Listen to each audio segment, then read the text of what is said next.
Halo teman-teman, hari ini aku ingin mengajak kalian berpikir tentang sesuatu yang sering kita lihat, sering kita rasakan, tetapi mungkin jarang kita pahami secara mendalam, yaitu krisis sosial politik, komunikasi krisis, dan bagaimana opini publik bisa mempengaruhi pengambilan keputusan pemerintah. Kita hidup di era yang sangat cepat. Informasi bisa menyebar dalam hitungan detik. Namun, di balik kecepatan itu, sering muncul konflik, kesalahpahaman, bahkan ketidakpercayaan antara masyarakat dan pemerintah. Krisis politik adalah kondisi ketika terjadi ketegangan antara masyarakat dan pemerintah akibat kebijakan, konflik kepentingan, atau perubahan sosial secara drastis. Mari kita bayangkan sebuah contoh situasi. Suatu hari pemerintah mengumumkan kebijakan pembatasan penggunaan kendaraan pribadi demi mengurangi polusi dan kemacetan. Secara teori, kebijakan ini bertujuan dengan baik. Namun, praktiknya banyak masyarakat yang belum siap. Transportasi umum belum memadai, masyarakat pekerja sulit mobilitas, dan pedagang kecil kehilangan pelanggan. Akibatnya, muncul protes, media sosial dipenuhi keluhan, demonstrasi mulai terjadi, tegangan meningkat. Disinilah krisis sosial publik terbentuk. Krisis sosial politik sering muncul bukan karena niat kebijakan yang buruk, tetapi karena ketidaksiapan sistem dan kurangnya komunikasi dengan masyarakat. Ada beberapa faktor yang sering memicu krisis politik. Yang pertama, kesenjangan informasi. Ketika masyarakat tidak mendapatkan informasi yang jelas, mereka akan mengisi kekosongan informasi dengan asumsi. Kedua, ketidakpercayaan terhadap pemerintah.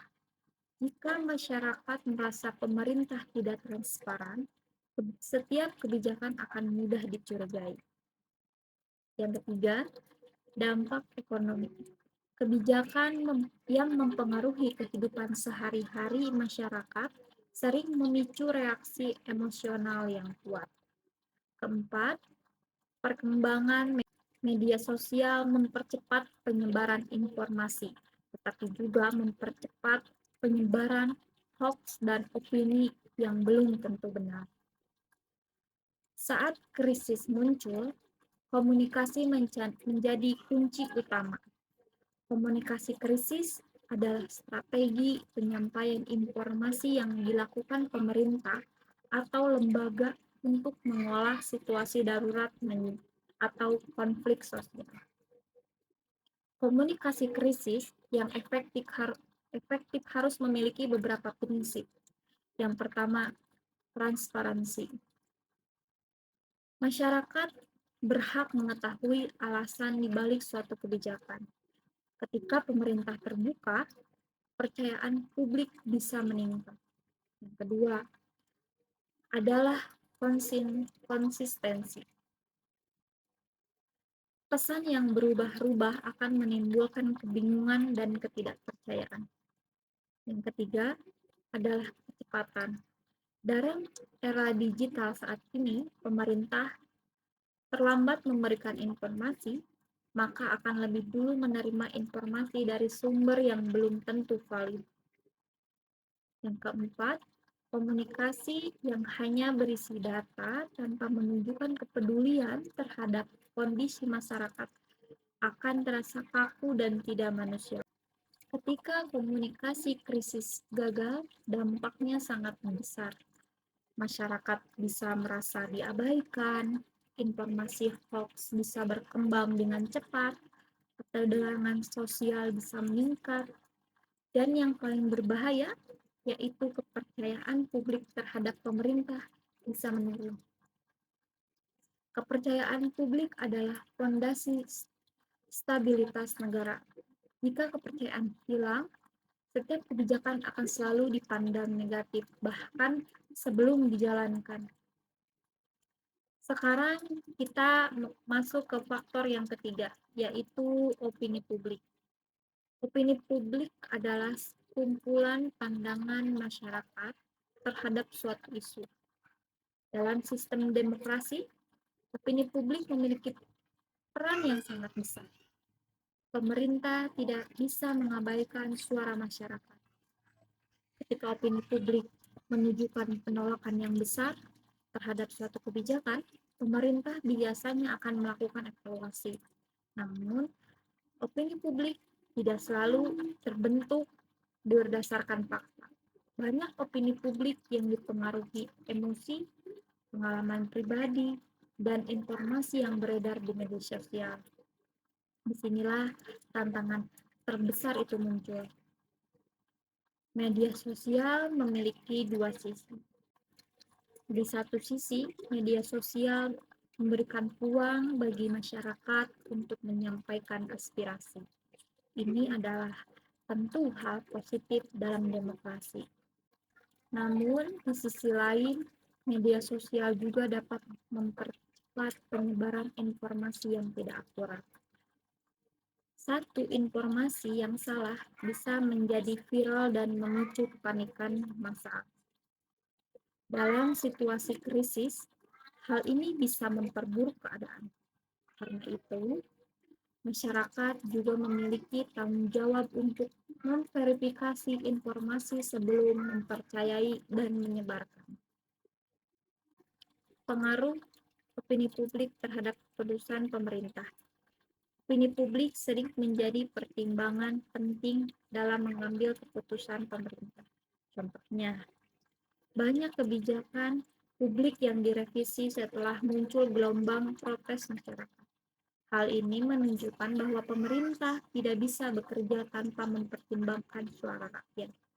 Namun, pemerintah juga harus menyeimbangkan antara aspirasi masyarakat dan kepentingan jangka panjang negara.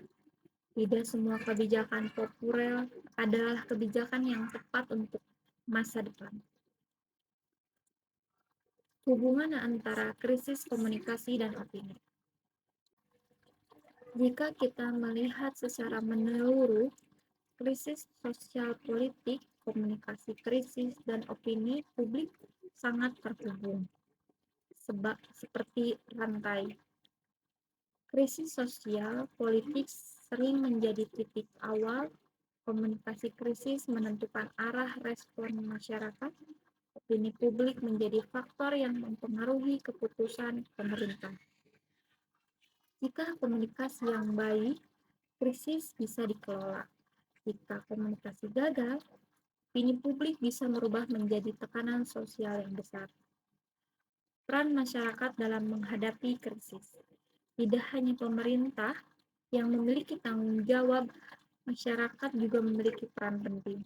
Masyarakat perlu bersikap kritis terhadap kebijakan, tetapi juga harus bijak dalam menyaring informasi. Kritik dalam konstruktif dapat membantu pemerintah memperbaiki kebijakan. Sebaliknya, kritik yang didasarkan pada hoax akan memperburuk krisis. Krisis sosial politik adalah suatu yang hampir tidak bisa dihindari dalam dinamika sebuah negara. Namun, cara kita mengelola krisis dan akan menentukan apakah krisis tersebut bisa menjadi konflik besar atau justru menjadi proses pembelajaran.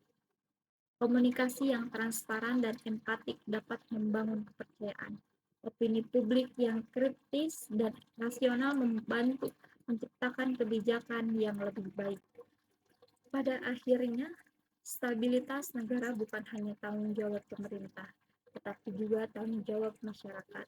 Ketika pemerintah mampu berkomunikasi dengan baik dan masyarakat mampu menyikapi informasi dengan bijak, maka krisis bisa menjadi ketentuan perubahan menuju sistem yang lebih baik. Karena negara yang kuat bukan negara yang tidak pernah krisis, tetapi juga negara yang mampu belajar dan bangkit dari krisis. Terima kasih sudah mendengarkan. Selamat. Dadah.